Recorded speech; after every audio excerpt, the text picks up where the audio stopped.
Congratulations to your daughter. She's had like an amazing science fair.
have our Max come?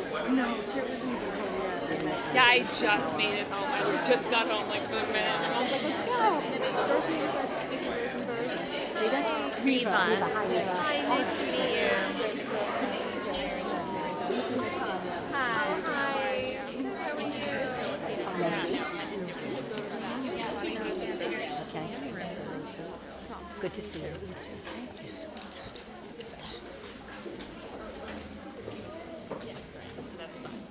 Good morning, can you hear, good evening, can you hear me in the back?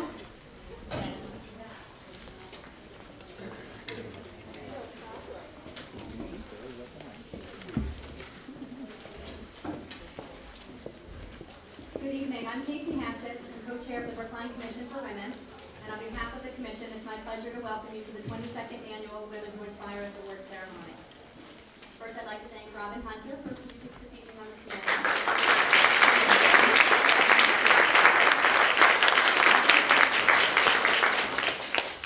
Each year, the Brookline Commission for Women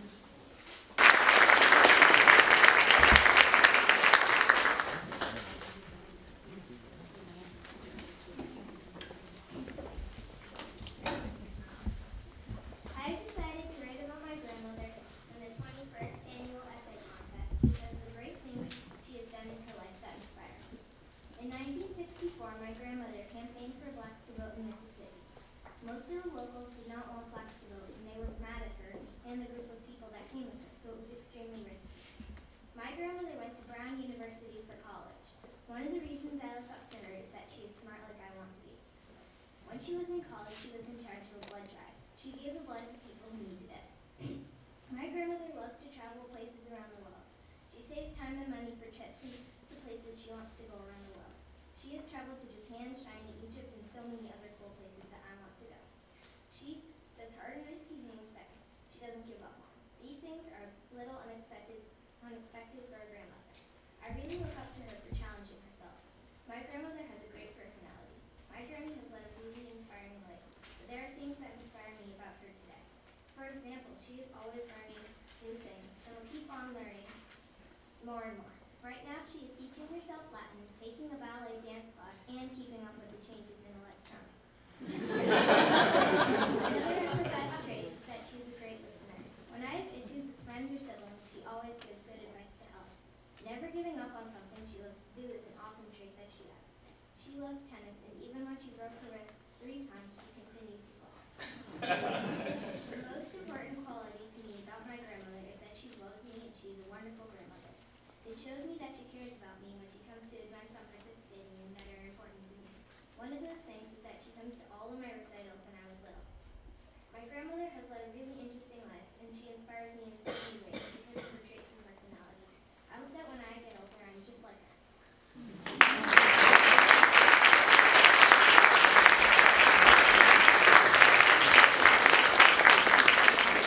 Grandma, would you stand up again?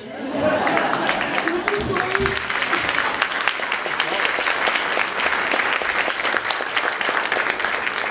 All right, has Sam come in yet? Sam Belton? All right, when he comes in, we'll give him his award. Now we're moving to the 6th grade students. And the first that we are going to call on is Caroline Davis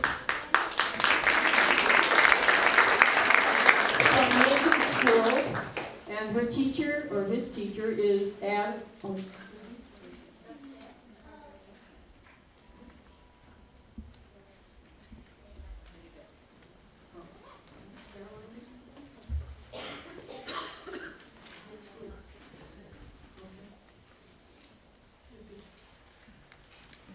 Technical difficulties. The 2 adults are trying to encourage the student to help us out here.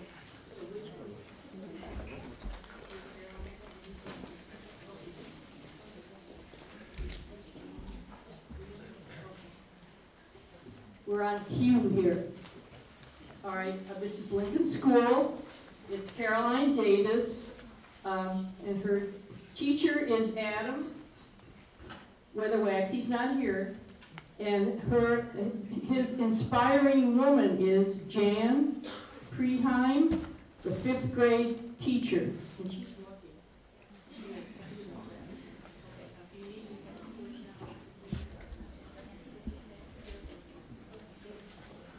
Jan Preheim was my 5th grade teacher, but she was not only my teacher. Her teaching has influenced the lives of many of her students in positive ways. For me, she gave me confidence in my skills, helped me reach new levels that I could not have reached without her encouragement and support. I've always had difficulty sitting still and concentrating. Recently, I was diagnosed with attention deficit hyperactive disorder, or ADHD. Jan Preheim recognized my difficulties and took the time to work with me to overcome them. With her help, I was able to learn the material expected of 5th graders and to score well in the MCAS. Because of Ms. Preheim, I entered 6th grade ready to learn. Ms. Preheim is determined to teach and willing to do whatever it takes to get students to comprehend the material. She brings outside materials into the classroom and introduces us to new things. For example, last year in her classroom was part of the Glacier Project run by Boston University. We had a student teacher provided by BU, did special in-class project, and took extra field trips focused on science learning.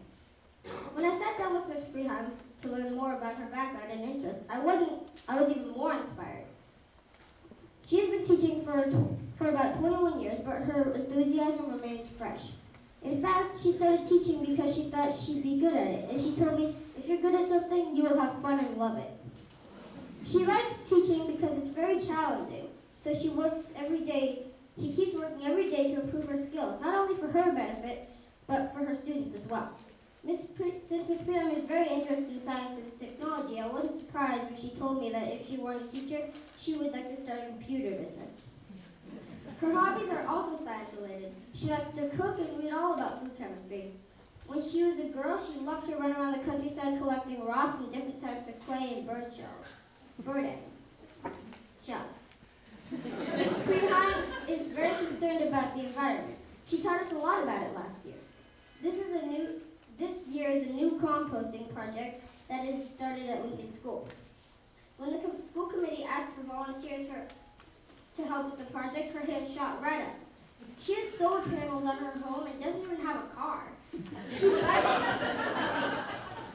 like me, she walks to school. I look up to Ms. Preheim because she is such a good teacher, and she's helped me learn what I know now. She's very fun, generous, and public-spirited, but most of all, smart. That is what I aspire to be someday. She taught me that if you keep working hard every day, you will achieve your goals.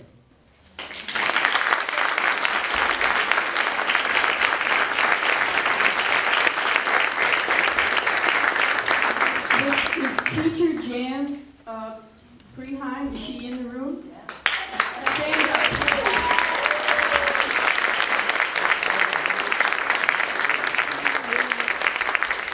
And let this be a lesson to those adults in this room. Little eyes see everything. They see everything. The next student, 6th grade student, is Sloan Schultz. Here she comes. She's from the Lawrence School. Her teacher is Margaret Avakian, and the woman who's inspiring her is Brenda Sloan. Let's hear it for the grandmothers. Where's Brenda? Stand up here.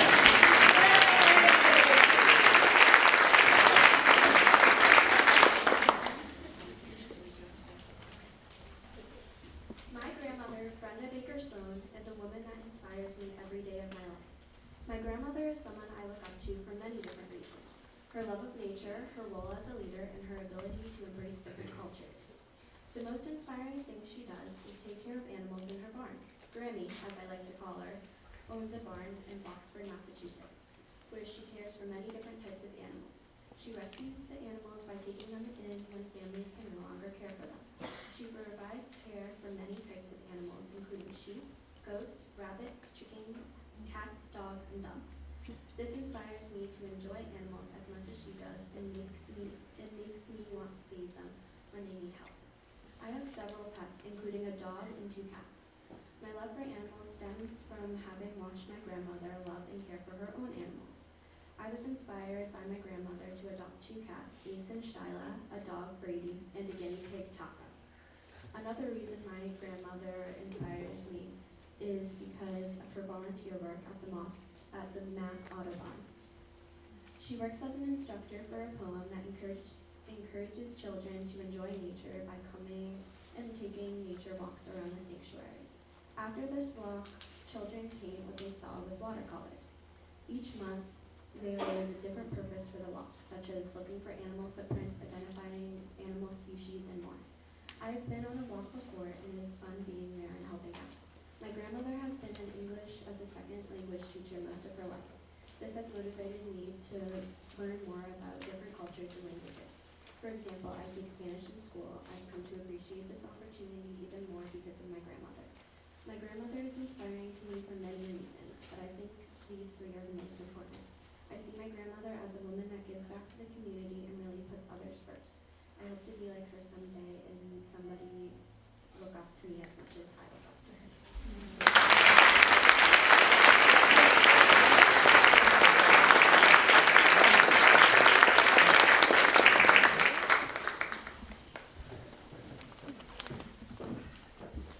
Our first place award goes to Claire Uleman.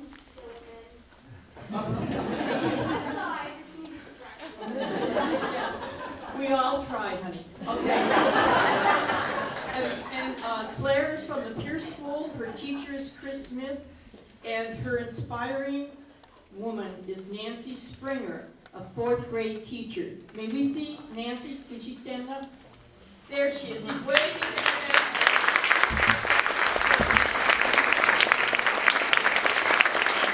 Teachers and grandma, it goes together.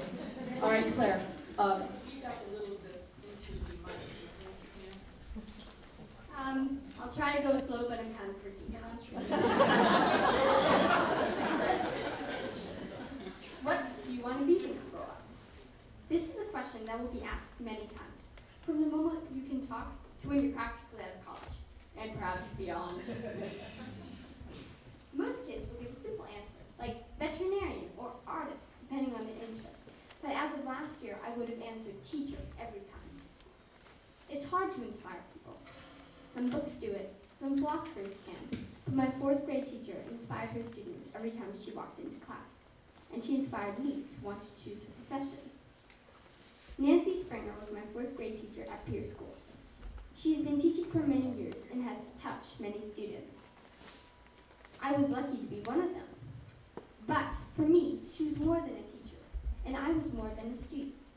We had a connection that only special teachers can give to their students. This connection was mostly around supporting me as a person and a writer. I'm a jumpy, dyslexic kid that can't work so fast and talks too much. Most teachers think I'm a distraction. I am. But one of the things I really pride myself in is my writing ability. Miss Springer noticed this right off the bat. She gave me writing projects and praised my efforts. One time, she even read my fictional story in front of the class. Miss Springer let me work longer on writing projects when others had finished. She wanted me to know what I could accomplish and accomplish. This is how it went all year long.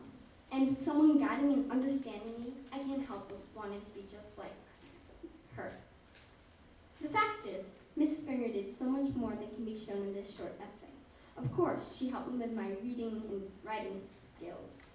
But while she accommodated my ongoing need for exercise, allowing me to do jumping jacks and yoga poses throughout the day, she fully accepted what kind of person I was and taught me how to use it to my advantage.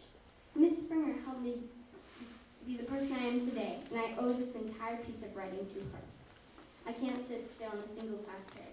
I can't do difficult math problems on my own, but I do know what I want to be when I grow up, a 4th grade teacher. Some people ask me why I'm so determined to do this. I don't know if it's for the love of kids, for Miss Springer, or for myself, but I know every year there are new kids to inspire us, new stories to write, and a chance to move forward. And I know for Miss Springer, that's all she ever wanted for me.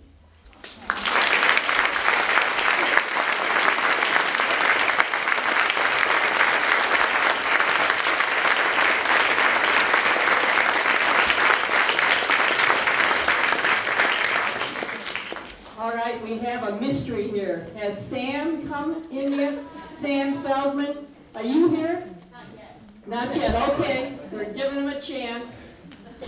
We're going to go on now to the 7th grade students. first student is Camelia Harris from Runkle School. Her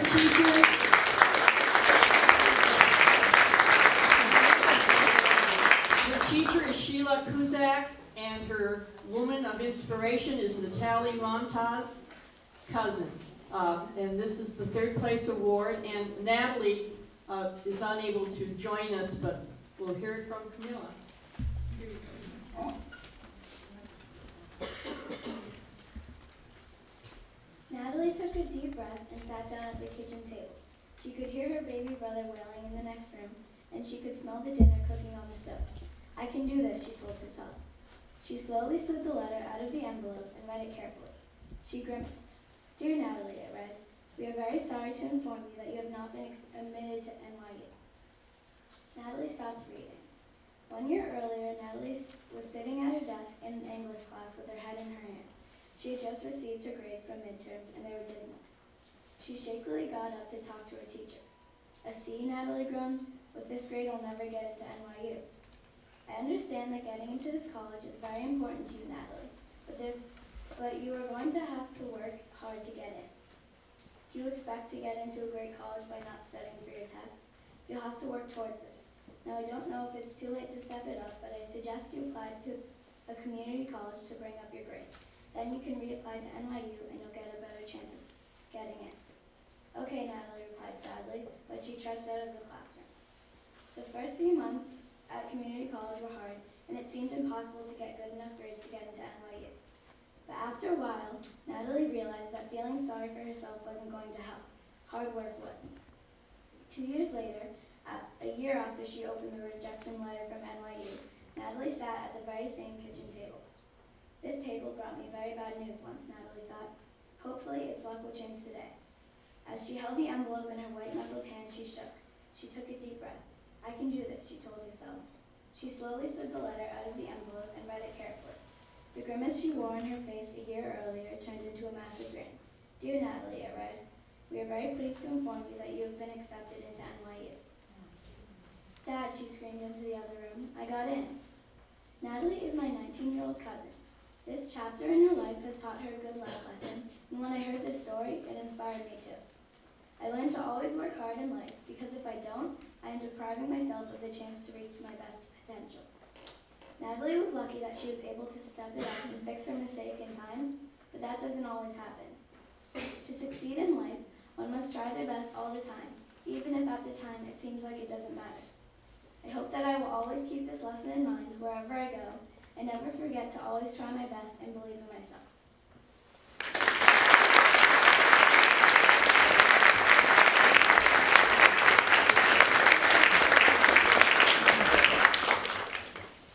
These kids are pretty incredible with the virtues that they see in other people that they want to bring into their own lives. Now the second place award for 7th grade students goes to Isabel Iguchi, and she's from the Lawrence School. Teacher is Margaret Avakian, and guess who's the inspiring woman? The same teacher, Margaret Avakian, 7th grade teacher.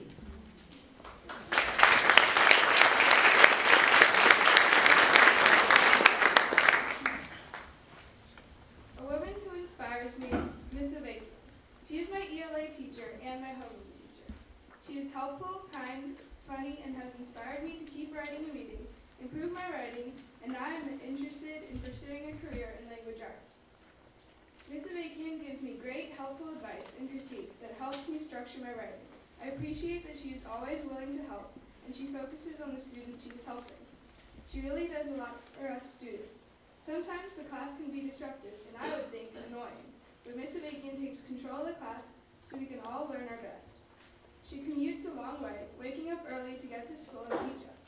She also has a younger daughter, Abby, and she still takes care of and plays with Abby while reading, correcting, and grading our work. When she is out, she makes sure that the substitute has all the answers to the class's many questions and enough information to lead the class. Miss Avakian inspires me to want to someday be a good mother, make sure to balance my schoolwork and my social life, and always be prepared. Miss Avakian is also my advisory teacher. I appreciate that she always gives us updates on what's coming up, because it helps us keep track of assignments and events, like family fun night or portfolio share. Sometimes we do random acts of kindness, which are fun things that we do, like clean up the teacher's lounge or read to the first graders. I am glad we do that because it teaches us to be kind whenever we can.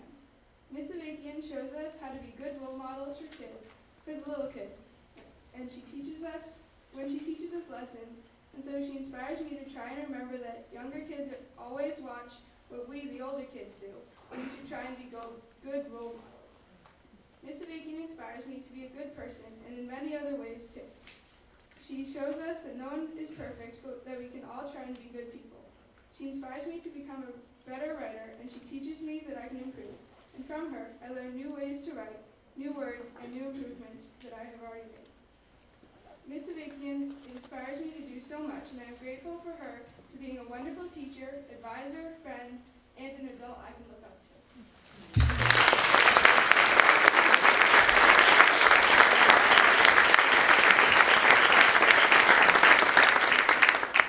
I'll bet you didn't even know how many nice people we had in this town. All right, now our first prize.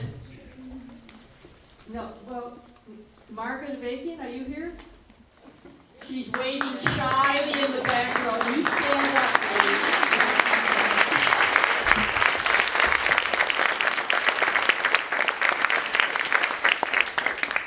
That's a good teacher. Now our first prize award goes to Rebecca Perez from Pierce School. Her teacher is Jamie Yadav, and the woman who inspires Rebecca is Carmen Perez, her abuela.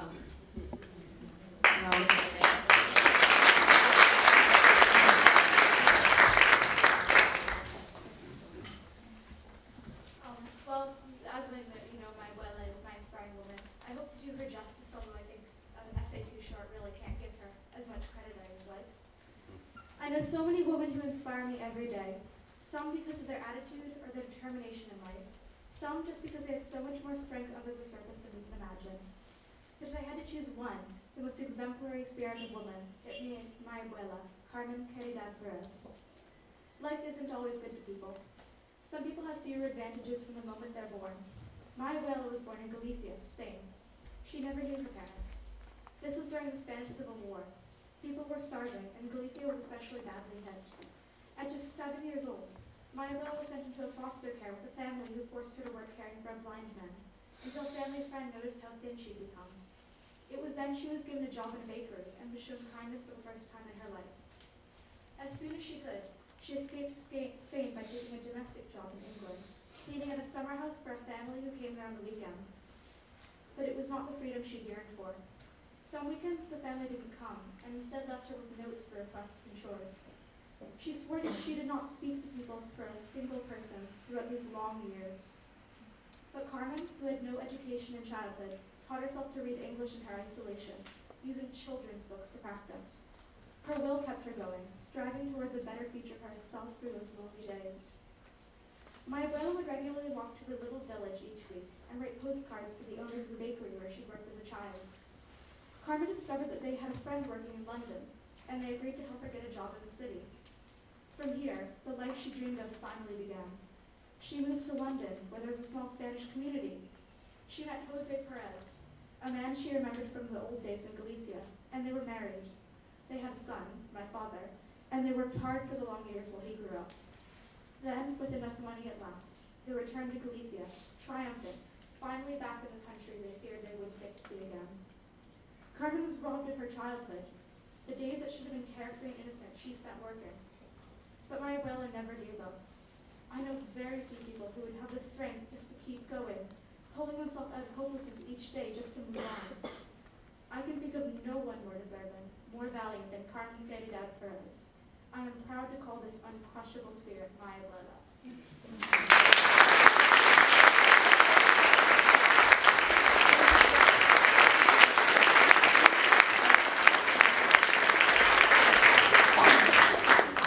Now we're coming to the 8th grade, the Kings of the Hill.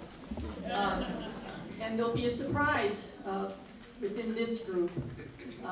The third place award goes to Jackie Mundis from Runkle School. Teacher Ane Saj Vigda. And the inspiring woman is Deborah Leipziger. Mom, sweet names. Okay, where's the mom here?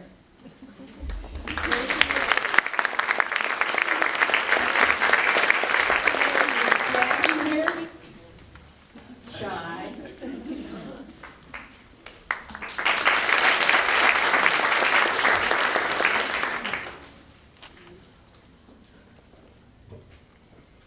My mom, Deborah Leipziger, has always been in my life to support me from the moment I took my first breath. In the course of these years, she has consistently showed me a way to think of the world. Whenever I appear to be upset, my mom will always take this into account and make a remark about how I can look at this experience in another way. Thank you, Mom, for helping me realize that a seemingly simple, optimistic remark can make a person really begin to believe in him or herself. On top of that, my mom loves to write poetry about all of the beautiful nature that surrounds her, enveloping her with its charm. Recently, she wrote a captivating poetry book called Flower Map, alongside all of her work dealing with human rights and corporate responsibility. She has taught me that once I realize I have a superpower, I should embrace it and be proud of my accomplishments. Furthermore, whenever I'm worn out or weary, she tells me to keep going, and most of all, never give up. If I am capable of working harder, she gives me hope to succeed and reach my highest outcome. Thank you, Mom, for always giving me hope and for putting enough strength in my heart to truly motivate me. Whenever I'm with her, my mom has never stopped being patient. If something goes wrong, she has taught me I can always come to her. This statement could mean nothing to anyone else, but this sentence makes me so proud that I have her in my life. I can always rely on her because whenever she talks to me, she speaks from her heart and never acts as if I'm an interruption for her work. In my opinion, the definition of generosity is to show kindness by helping another person and being proud that you could give a helping hand. Deborah is always willing to help others, so she sponsors 2 kids from Save the Children. She loves sending birthday and holiday cards to them, always doing so with a wide smile on her face. Whenever we visit Coolidge Corner, there's one homeless man that she insists we give $1 to, because she appreciates the smile on his face as we help him. Once we chased him down the street just to give him $1. Thanks, Mom, for not only helping me, but for helping everyone you see who is in need. Last year, she mentioned a sentence I will never forget. She announced, "One day I want to inspire people." Let me just say, Deborah Leipziger, you have truly inspired me and left a mark that will never fade, a special mark in my heart.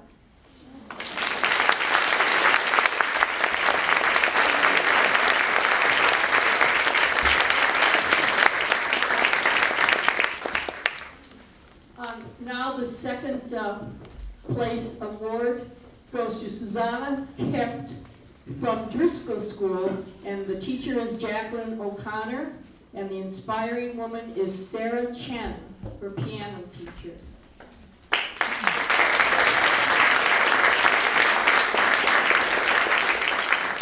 I've been doing this incorrectly. I'm supposed to wait until after the student reads and then introduce the people, but I'm going to do it my own way. Is Sarah Chen here? If she is, would she please stand up?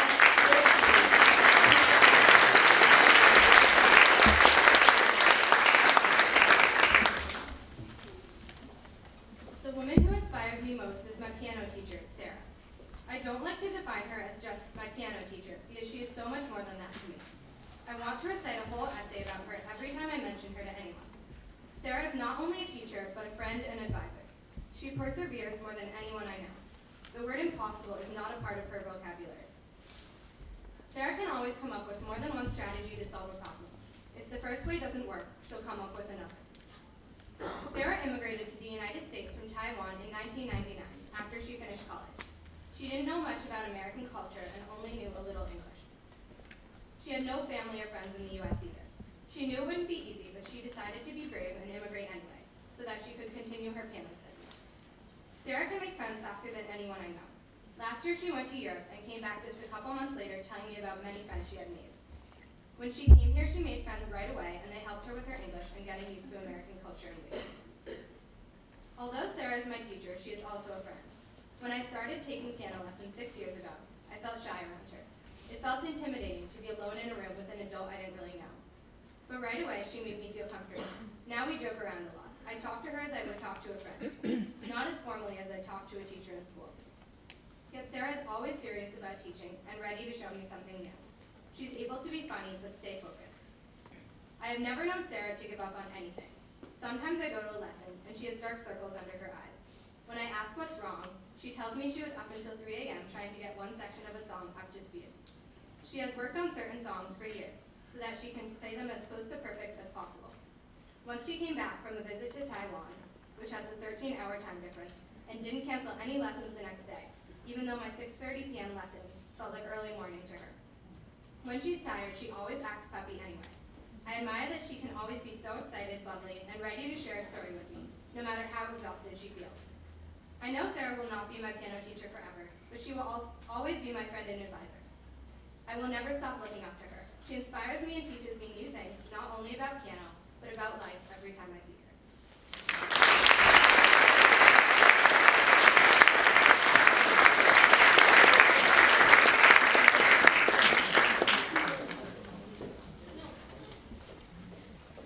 Moving along, for number 1, the first place award in the 8th grade students, we have a tie.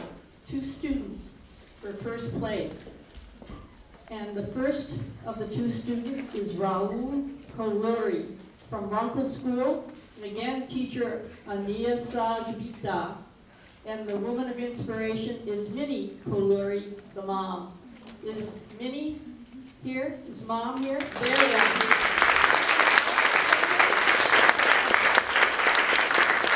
And this is a brave young man coming to the podium here.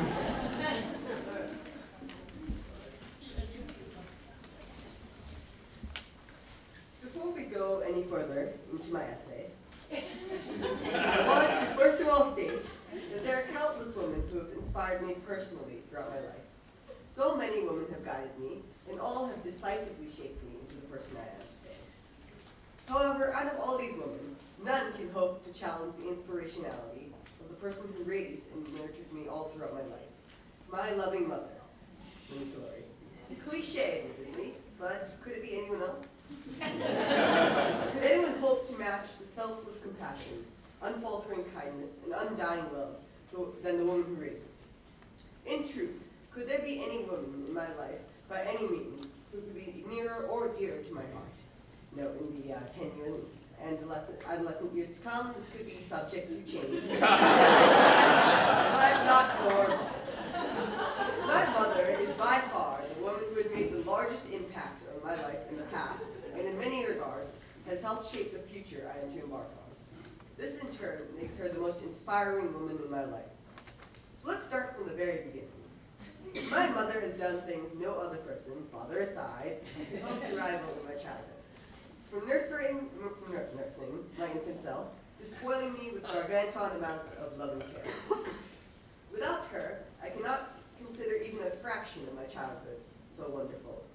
To emphasize how important she was in the earliest developmental stages of my life, look no further than what should be known as the great spending spree of 2003. That is, of course, an approximation. In reality, it might have been closer to 2004. In any event, there was a time when a 4-year-old me was captivated by a remarkable obsession: airplanes. Yes, indeed. I was fascinated in every aspect, and I still am, to a less extreme degree, of models such as the Boeing 747 back in the day. I would dedicate hours upon hours of staring into anything related to airplanes, from kiddie encyclopedias to the fledgling internet. Perhaps it was more than an obsession. Perhaps, maybe it was a lifestyle. But digressions. Mother was able to find my interest in the worlds of metal and took a drastic step to nurture this obsession. On that fateful, ambiguous year, either 2004 or 2003, I returned from a tedious day of toiling at the Purple Circle preschool. I was a gondolier of sorts, ferrying fellow toddlers across the playground on a red plastic wagon for a lollipop a week, to find something, and I found something truly wonderful. In my bedroom, no exaggeration, lay a set of 30 miniature airplanes. Upon closer inspection, every detail was accounted for. The windows were there, the fringes on the wings, the jet propellers. It fills me with joy to remember. While one might not think this would mean much, could you imagine the joy a 4-year-old would feel when his dreams came true? When I learned my mother was the one responsible for this, I realized how special she was in my life. From a young age, I was endeared to my mother forever. Looking to the present, one must look at how my mother has positively affected every facet of my life, even as I slowly move towards adulthood. In all seriousness, I've realized the impact she has in aiding and remedying any struggle I face. Academically, there have been good times, bad times, and downright heartbreaking times. But few minor family spats aside, my mother is always there to inform me how to improve and how to excel even more academically. And it has paid off. I feel in many ways that I'm achieving new heights of skill and excellence in school. I'm, of course, not perfect, and that is something a mother can never make me, for all her teaching ability. But then again, who is? My mother is the perfect mom, and I suppose that makes her perfect as well. In addition, there's the mother and son relationship factor. We have an extremely strong bond with academics aside. Mother and I converse frequently on many matters, from world affairs to my bedtime, to sports. Anything that comes onto our minds, we feel free to let the other know about. That is a powerful relationship, and it means that secrets, while present, don't need to be kept as much as they do in other households.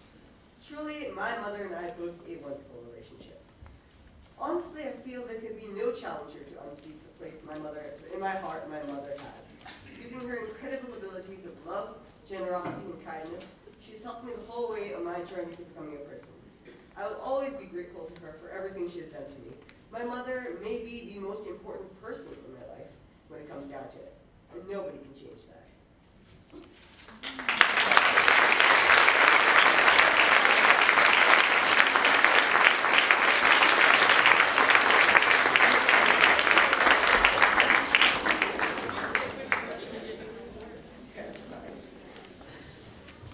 Minnie, when your boy gets ready to get married, I don't know. I think there's going to be a problem. Now, our tie for first place award in the 8th grade is Allie Wundis. Now, remember, Jackie read for us in the beginning. Now, Allie is also from Runkle School, teacher Ania Saj Bigda. And the woman who inspires Allie is her mom as well, Deborah Leipziger. Could you stand again? I think we have to call you Superwoman.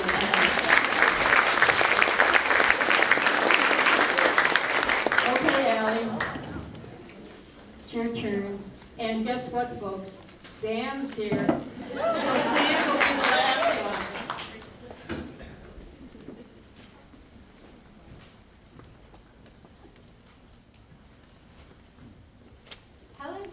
Once said, "The best and most beautiful things in the world cannot be seen or even touched. They must be felt with the heart." Not only has my mom always taught me the good from bad, but she also taught me how to love the ones around me and how to love life. She shows me how to look at the world with the eyes of an optimist and never give up even if the world feels like it's shattering into a million pieces. I've learned that the world is neither good nor bad. It just depends on your perspective. Deborah Leipziger, 16 letters, 7 vowels, yet one strong female who is tenacious, fearless, and determined. What really inspires me is how when I see her believing in me, I learn to believe in myself too. Whether it's a "go Allie" or "break a leg," I know she believes in me. If I come home, ashamed of a bad grade on a test, she'll greet me at the door with a huge smile and a comforting hug. She knows how to make me feel loved and how to reassure me after a long day. Since the day I was born, she has put so many people before herself, appreciating everyone for even the small acts of kindness they portray. Among many other things, my mom works for human rights. She writes books on human rights with pages after pages of detail and precision to make sure that everyone has a sustainable life. She teaches human rights and business at Simmons College, an all-girls school. Last year, her poetry book, Flower Map, came out. Watching her dreams come true makes me have the bravery to pursue mine too. She inspires me to always think about others, and instead of wanting more, I should be grateful for whatever I have available to me. What makes my mom so fabulous is that she's a strong feminist. She knows how powerful women are and raises her daughters to become strong, independent women. She also taught us that women are just as strong as men, and nothing will change that. My mother raised us as a single mom and taught us to be patient, understanding, and independent. Ever since I was younger, I have looked up to her and wanted to follow in her footsteps. I traveled the world with my mom, experiencing new sights, examining new cultures, and trying new foods. Whether it's the phone booths in London or the tulip fields in Holland, wherever we go, we have fun. She encourages me to face my fears so that I never look back on life and regret the challenges I didn't even attempt to try and discover. Thank you, Deborah Leipziger, for being the strong role model in my life that has truly left me inspired.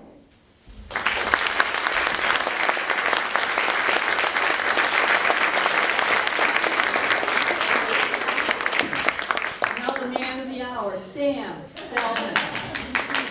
6th grade, devotion school. Stephanie Baran is his teacher, and the woman of inspiration is his mom, Janet Echelman. Echelman, excuse me, thank you. Could you stand up? And I promise to pronounce it correctly.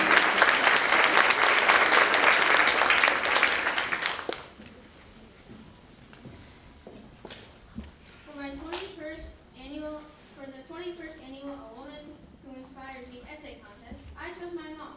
I chose my mom because she has had a long road to her success and some amazing things that inspire her. My mom was born in Tampa, Florida on February 19, 1966. My mom grew up as the youngest of 4 kids in her family. She was also the only girl in her family. When my mom got older and graduated from high school, she attended Harvard College. Unlike a lot of Harvard students, my mom wasn't that well prepared for Harvard College. In her first semester, she didn't like all the reading and all the classes she took. For every week, she had to take 4 classes. My mom had told herself that she wanted to take a class that didn't involve any reading at all. She took an art class. After taking some art classes, she realized that she liked art. After graduating from Harvard College, she moved to Bali to pursue art. In Bali, she enjoyed painting, and when the time came, she was given a grant to do 3 art exhibitions in India. So she shipped her paints and brushes and headed for India. A week before one of the expeditions, my mom's paints and brushes still hadn't come. She was in big trouble because she couldn't make art for the expedition, and she had been given a grant for that expedition. So one day while my mom was walking on the beach at the end of the day like she usually does, and she noticed the fishermen putting away their nets. She saw how they folded the nets and realized that she could use the nets to make sculptures and then present them at her exhibition. This is when she realized that she wanted to become a sculptor, and that is exactly what she did.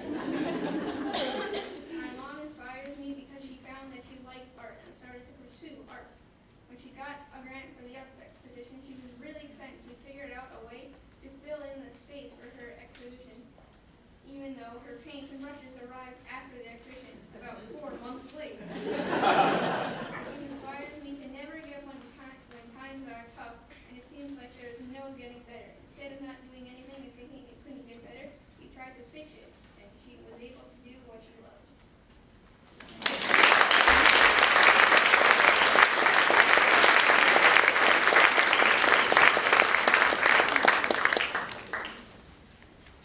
So you can see why we really enjoy reading all the essays, right?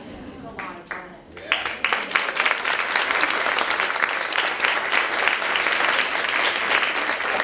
So I just wanted to take one moment before I turn it back to our awesome MC, Rita McNally, but to let you know that each of the essay winners have won a very generously given gift certificate from Brookline Booksmith. So please go there.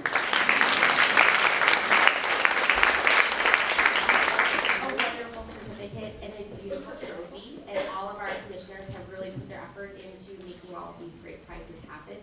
And all of the women who inspired the essays who are here tonight are also given a purple flower.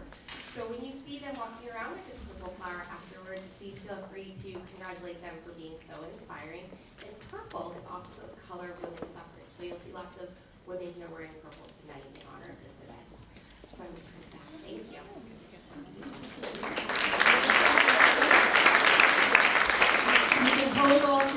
clapping for just a moment, I wanted to make some comments in honor of the boys and girls in the last row, some leaning against the windows, but they've been behaving themselves, they've been paying attention, and let's hear it for Alan Morse, Ben Franco, Neil Brzezinski, and Doreen Gallagher. I don't know the rest of the names, but I also want to clap for my boss, District Attorney Michael Morrissey, who's been standing and listening and getting inspiration from all of the kids. All right, now, sorry to cut off the clapping, but Perfect Pitch is going, these are the high school students that sing a cappella. They're going to be making, sing 2 songs, and you'll notice underneath it says intermission.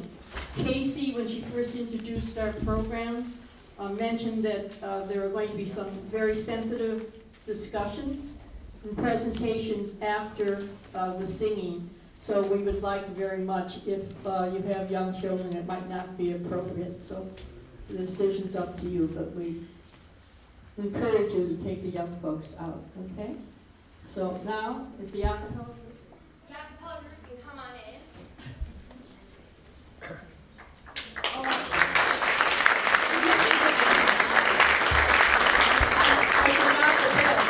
Don't take your kids out without giving them a cookie or whatever, you know? So they can go out after Perfect Pitch, and they are perfect, and they are pitching too, nicely.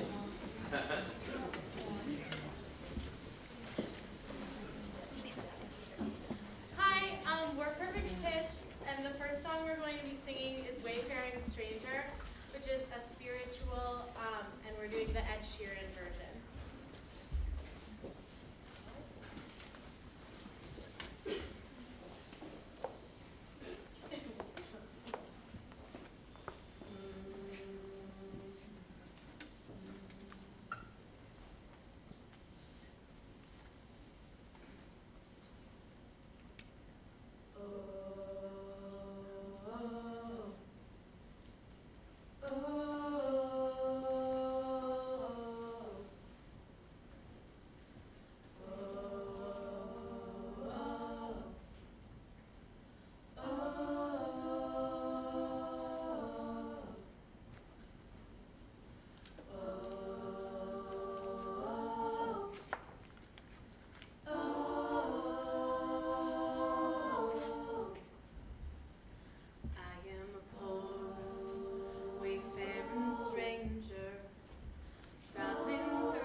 alone, and there is no sickness, toil or danger in that bright land to which I go, and I'm going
You look so much better when you You look so much better when you You look so much better when you smile. Smile.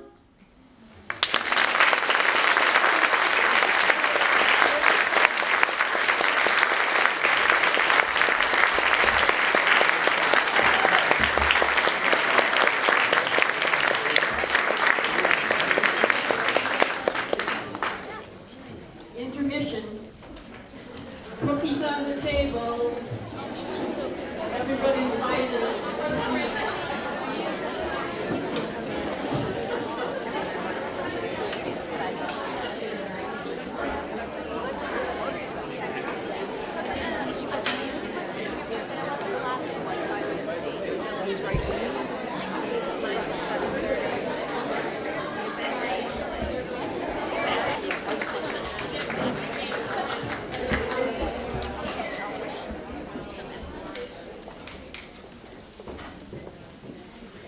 Now Casey Hatchett and Chris are going to introduce the nominees and present awards to these nominees for the Women of the Year, Woman of the Year.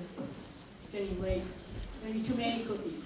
But anyway, you know Chris here and Casey there. We're trying not to fall over each other. So feel free to get snacks, and a lot of seats have opened up, so everyone should be able to find a great seat here. So there were so many wonderful women to choose from for the Woman of the Year, and it was really very hard. But at the same time, it makes us all really reflect and realize that we live in such a great town, that there are so many women out there through every moment of their days inspiring someone else. So I wanted to take a moment now, we want to take a moment and honor the other wonderful Women of the Year nominees. And as we call your name, if you could please come up and get your beautiful flower from Albert's Florist and Couture and certificate. Please feel free to frequent Albert's Florist and tell him the Brookline Commission for Women thank him as well. On his generosity. Commercial break. So if you could come up and have your picture taken with you beautiful Casey Hatchett, our wonderful co-chair, that would be fabulous. Thank you. So the first wonderful Woman of the Year nominee is Claudia Delano. Are you here? Can you stand up and come forward, please?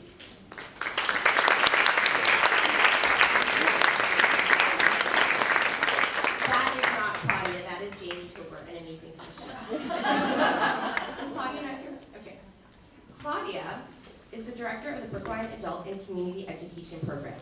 She is an active member of the community through her work with the Rotary and oversees the Smart Summers program, which provides fun, educational summer opportunities for our children. Next, we have the amazing Elizabeth Dupazo. Can you please come forward, Elizabeth? Wonderful. Elizabeth is a grandmother, a Holocaust survivor, and an educator. She has lectured to thousands of students, both within Massachusetts and nationally, to combat racism and anti-Semitism. Thank you, Elizabeth.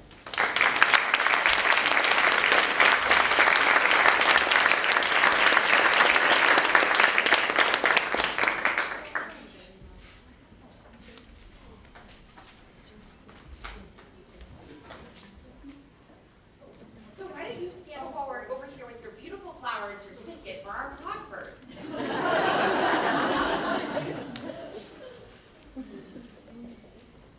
Nancy Heller, can you please stand and come forward, Nancy?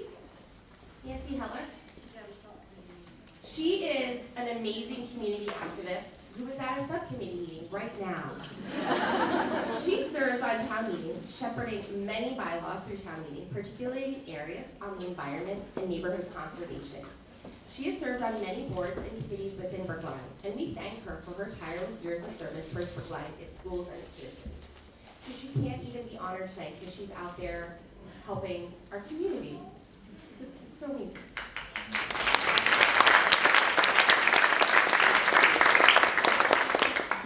Deborah Martin Cow, please say you're here. Deborah? She's amazing and also not here, probably volunteering her time as well. This is the problem. Everyone great, they're still volunteering, and they can't stop being acknowledged for them. Deborah is the chief curator of the Harvard Art Museum, which is the Bush Reinzinger Museum and the Sackler Museum, entering the final phase of renovation expansion of the Harvard Art Museum. Deborah works behind the scenes to strategically create the exciting public and educational programs that we will soon see available to our community. Barbara Kelly, is she here?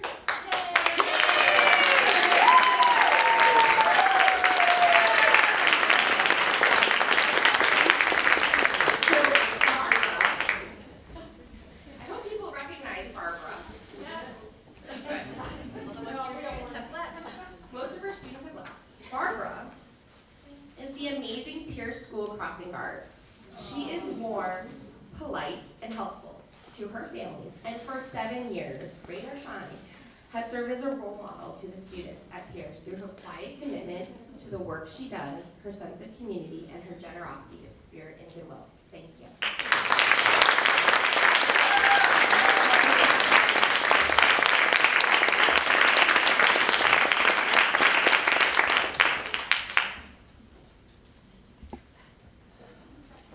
And Bobby Nabel, I know you're here. Come forward.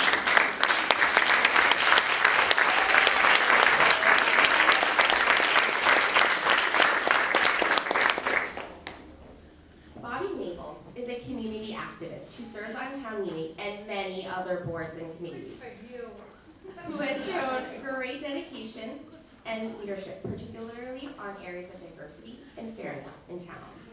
Bobby's blend of professional experience, skills, and her personal qualities make her a resource for the town of Brookline. Thank you.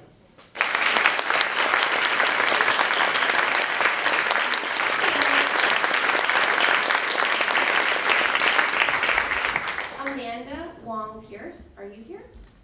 Amanda? Amanda is not here. She's probably volunteering.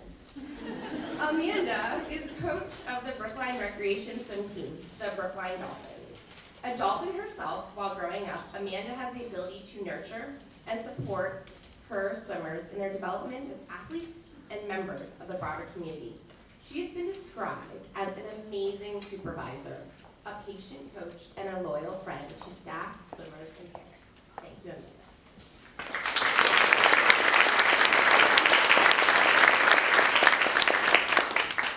Zal Kelly, are you here?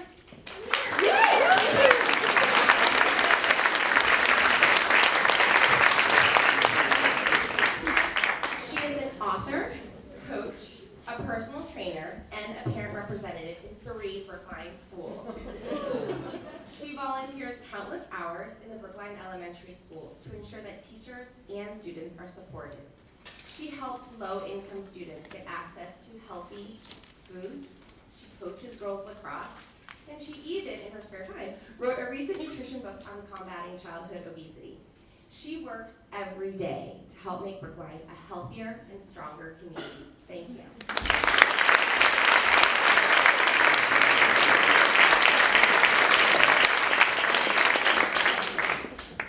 So thank you again for all those who nominated these wonderful women, and thank you to each of our amazing nominees for all that you do every day. You're commenting on your shoes.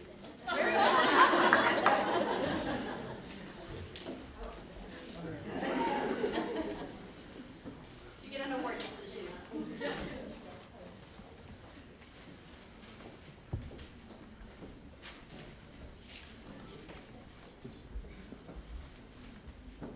Each year, the Brookline Commission for Women names a Woman of the Year.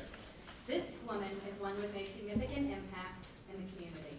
Past recipients include human rights advocates, like Rita, early education champions, like Vicki, and directors of local programs for underserved in our community, and domestic violence advocates, like Kat.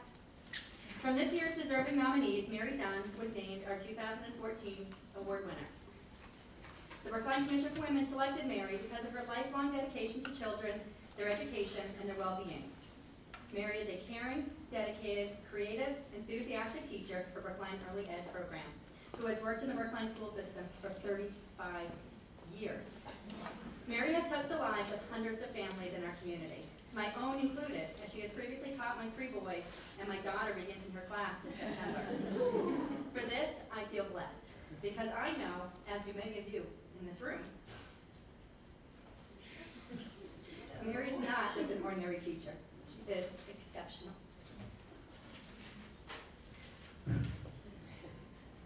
Mary has always been a strong, remarkable woman, as we all know, and she has shown her strength in will and character in the most courageous of ways by turning a horrific tragedy in her own life into hope for others following the death of her daughter, Lauren. I have known Mary in both stages of her life, before Lauren's murder and after, and it will forever and inspire me that she could take such pain and suffering and turn it into something so beautiful and hope for others, all while continuing to meet the daily needs of every person in her life, teaching through song and book, to potty trips, to Band-Aids for her young children, to listening to the fears and concerns of the many parents whose children she teaches day in and day out, to being a champion for healthy dating relationships for our youth, and talking about the dangers of breakup violence to teenagers. To limit Mary to being our woman of just 1 year doesn't nearly begin to express how extraordinary she is. I would now like to invite Kathleen Lamb, one of Mary's nominators, to please come forward and say a few words.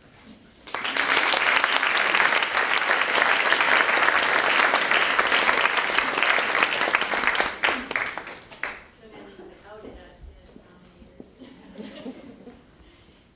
Mary, it's a great joy. You can pull the microphone towards you. All right. Thank you. It's a joy to honor Mary, and it's so wonderful to see people whose children are much further along in their education who were little children with Mary. I first met Mary, she won't remember it, when Barbara Murphy, the previous early childhood coordinator, said, "Oh, I want you to meet this teacher. She is the hardest kid in the school system. Come see her." And Mary stopped and said hi, and I was like, wow, the hardest child in the school system, and she can greet a stranger so warmly. As many of you know, she has a captivating, marvelous curriculum going on, lots of sparkle, lots of depth, quiet moments with children. I'm sure each of you have had her as a teacher, have seen those things. My favorite time is to find her when she doesn't know it. She's out in the hall tap dancing with a little boy from Israel. I wish I remembered the song, but I was like, wow! The two of them were just shaking it up. It was like inclusion in whatever way you can do it. He was really finding a way into the experience of being a member of the class. And then the other day I saw you doing a bell pattern out in the hall with somebody, a very complex bell pattern, which was just marvelous because you find what each child loves to learn about, and you unfold that like a flower, and then share it with the families. What you have shared with us recently is the power of connection, and you have shared your courage. You have found Lauren's light, and you've passed it along to all of us to hold and to share as we go with you on this journey forward. And we are so grateful for your connection and your courage and your love.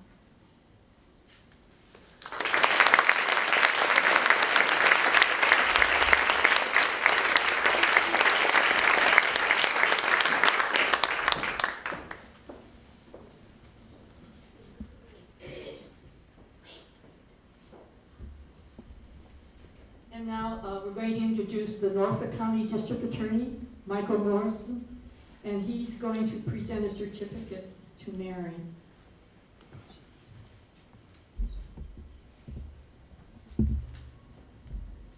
Thank you, Rita. This is always hard, this program, because we go after 13 great speakers and who in and of themselves could all be honored for the work they do and the people that they recognize.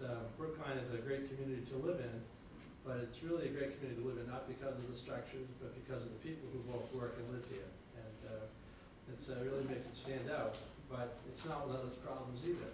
And I'm reminded by the Brookline Police that last year we had 150 cases of reported domestic violence, and that's really, that's a lot for a small community because you have your own court, so it's easy to track. Those are the reported ones. But today you wanted one of those people as a district attorney. I hate to prosecute anybody.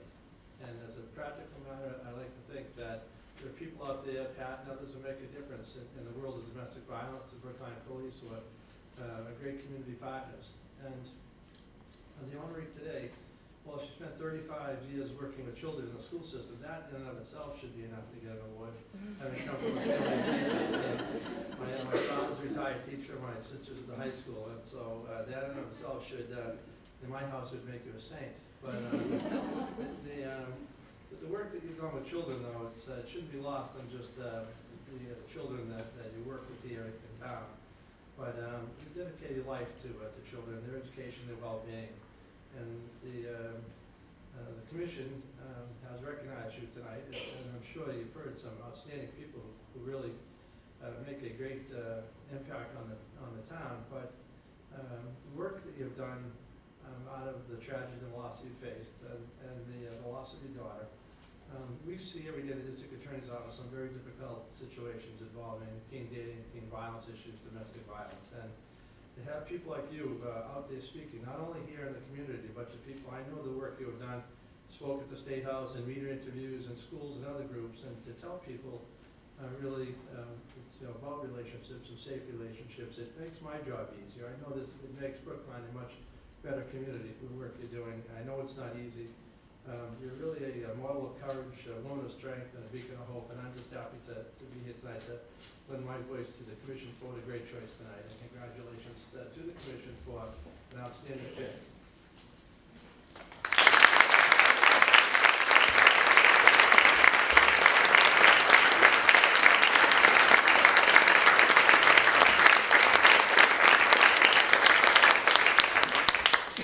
Now, Debbie Kleiner and Michelle Kubrick are going to present a slideshow prepared for Mary. She'd never tell you this about herself, so for their friends' care, and they have put together a nice slideshow. It runs about 5 or 6 minutes, so here we go. Yes.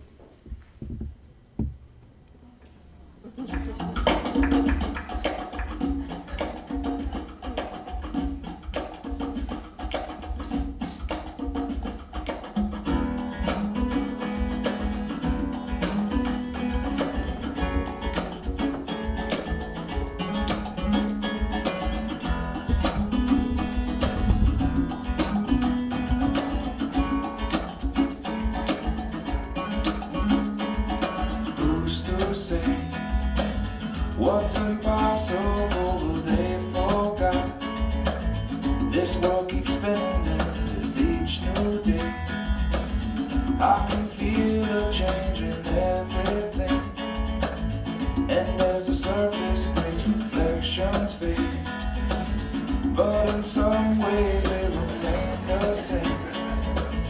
And as my mind begins to spread its wings, there's no stopping curiosity. I wanna turn the whole thing upside down. I'll find the things they say just can't be found. I'll share this love I find with everyone. We'll sing and dance to Mother Nature's songs. I don't want this feeling to go away.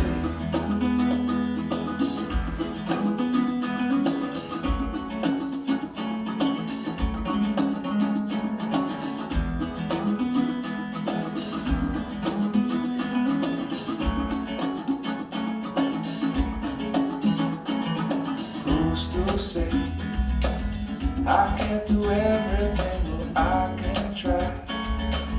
And as I roll along, I begin to find things aren't always just what they seem. I wanna turn the whole thing upside down. I'll find the things they say just can't be found. I'll share this love I find with everyone. We'll sing and dance song. This world keeps spinning and there's no time to wait. Will it all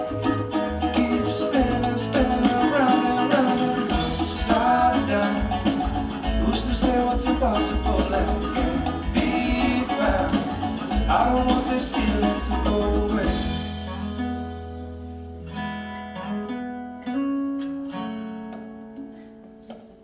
Please don't go away.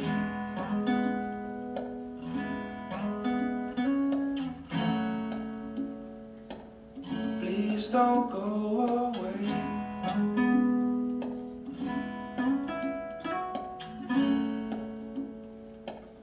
Please don't go away.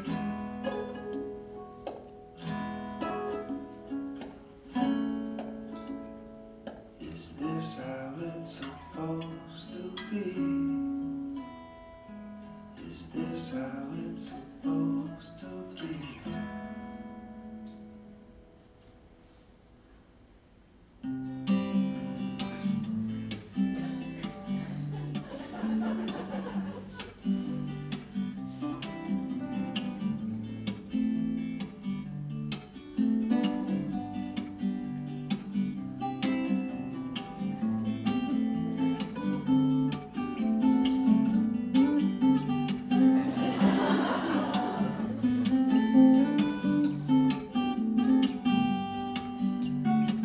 I wanna be where the talk of the town is about last night when the sun went down. Yeah, and the trees all dance and the warm wind blows in the same old sound. And the water below gives a gift to the sky, and the clouds give back every time they cry. Make the grass grow green beneath my toes, and if the sun comes out, I'll paint a picture all about the colors I've been dreaming of. The hours just don't seem enough to put it all together. Maybe it's as strange as it seems.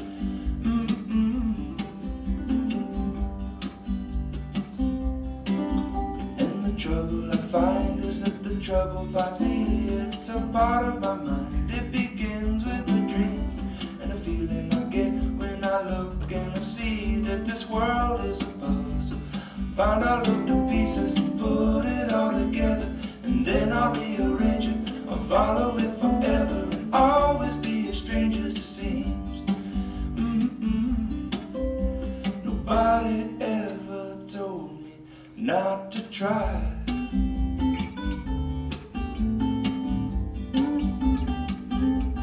Not to try.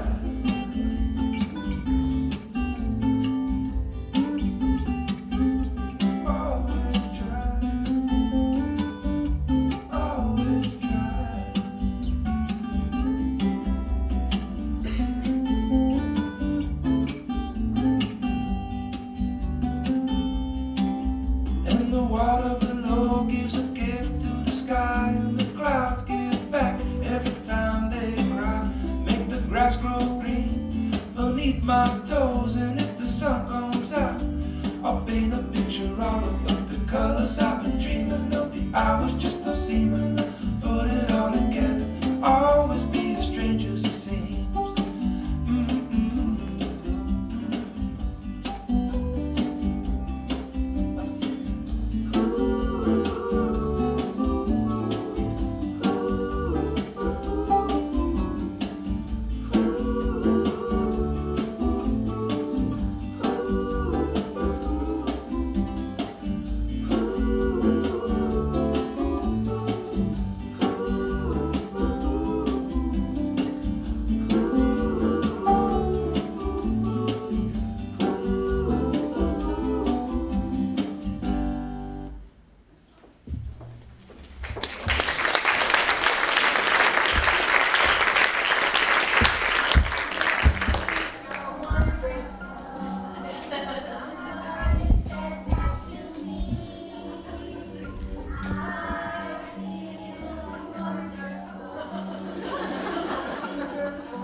Wow.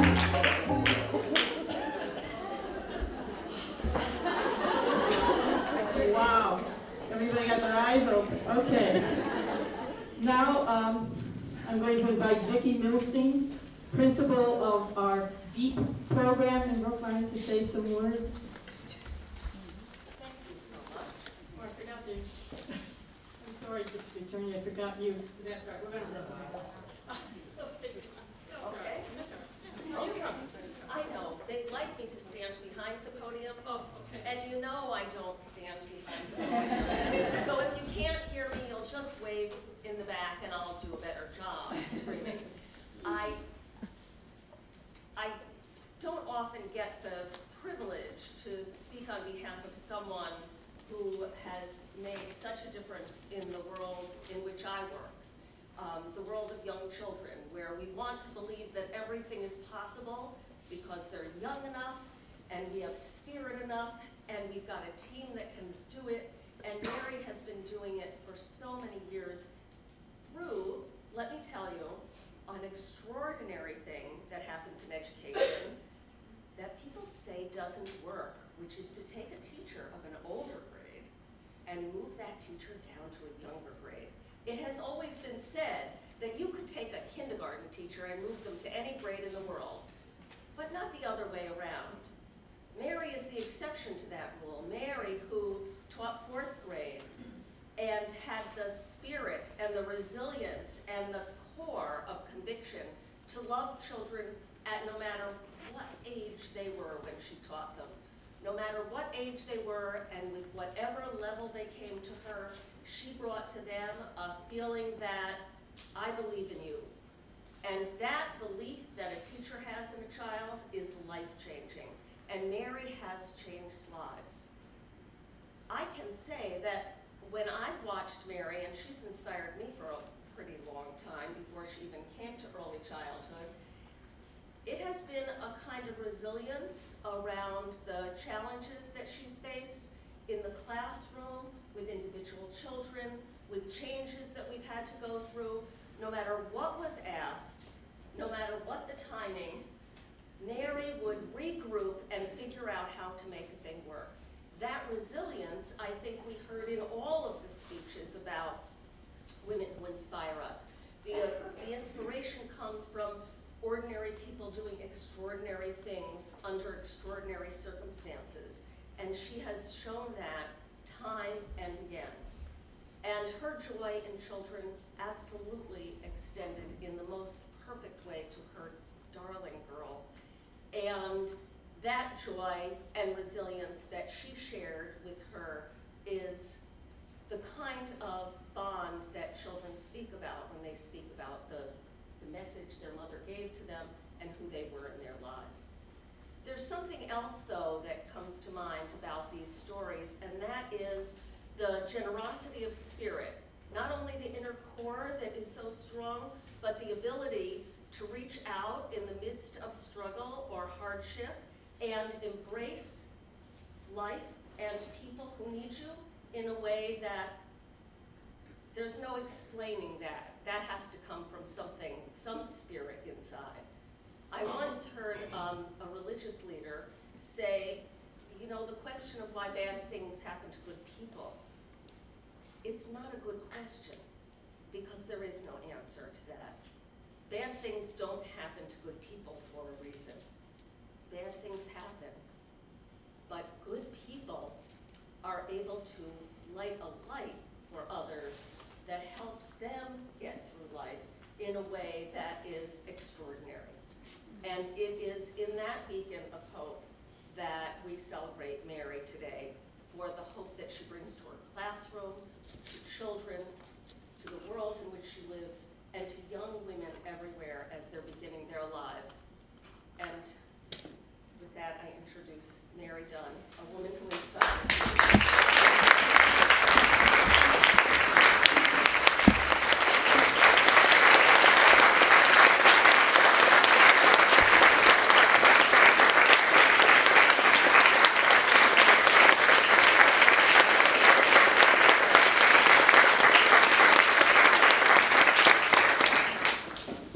Unlike Vicki, I don't speak speak off the top of my head. I have to have the podium for the few notes that I have. Thank you to the commission and to the town of Brookline, to my family and my friends and my colleagues for this honor and for coming here tonight. To arrive here is the result of being inspired by many others, and it seems fitting to focus on the women who have inspired me. My mother, who isn't here tonight, fueled my early aspirations about teaching, and after college, colleagues like Debbie Feldman and Connie Rabinovitz mentored me very patiently and very skillfully. Ethel Sadowski encouraged my graduate work and oversaw it very carefully and kindly. Vicki Milstein and Kathleen Lamb and Carrie Stubing welcomed me into the early childhood program, where I have recently made my home in Brookline. And my team, Michelle Kibrick and Debbie Kleiner, and I'm also going to add Linda Roseman in there because she is an ex officio, have made my life in the classroom amazingly pleasant and fun and exciting. The colleagues whose expertise I've tapped into for many years are too many to name, but I think you all know who you are. And of course, there are the families and their children who every single day inspire me. Every day, and sometimes every minute to the next minute. It's been exciting and easy to keep learning as a Brookline educator.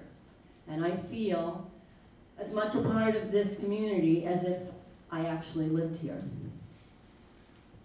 In my personal life, my sisters, one of whom is here, Anne, and my friends have encouraged risks and adventures and learning. They've gotten me over multiple hurdles in very specific ways, but mostly just by being present to me. In the wake of Lauren's murder, I came to know Lisa McGovern, who is the Assistant District Attorney for Middlesex County, one of them. And it is her compassion and her tirelessness around her work that inspire me now to take on some new challenges. In addition to all of you that I've named and many that I probably haven't and should have, it's Lauren who ultimately inspires me. She did and she does. Since her death in 2011, I have taken on the role of reluctant activist. And in her memory, I'm now working with teenagers as well as 4- and 5-year-olds. They're very different. In some ways, a little similar. But through the work, I have continued to learn and get stronger. I am convinced that the cycle of caring is stronger than the cycle of violence, and that one can be untaught and one can be taught. I think that I'm proof that in the midst of the most horrible thing that could happen, good can come out of it. But I think that only happens when people bear witness to the pain and the loss, which all of you have done for me. I recently read this quote that I'm going to leave you with. It says, "Your heartache is someone else's hope. If you make it through, someone else will make it through. Tell your story." So thank you for this honor and for inspiring me and for allowing me to tell my story.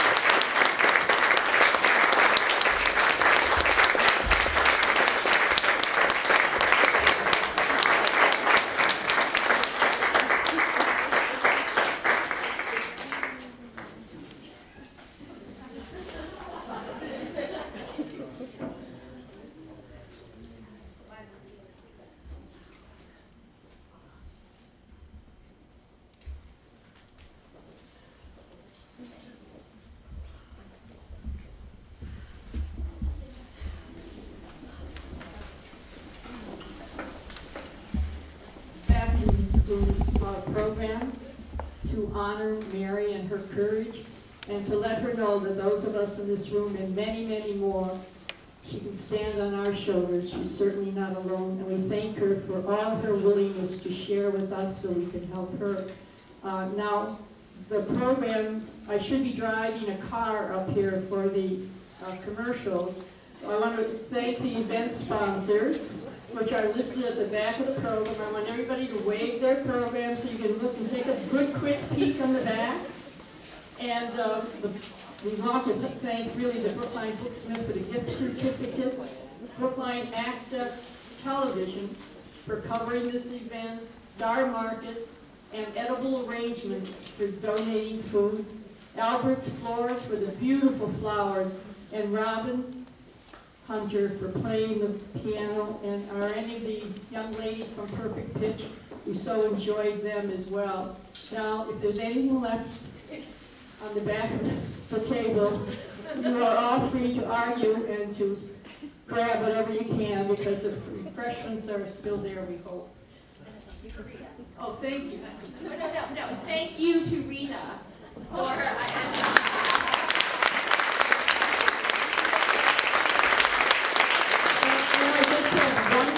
question that's off of the program. Does anyone know a good podiatrist?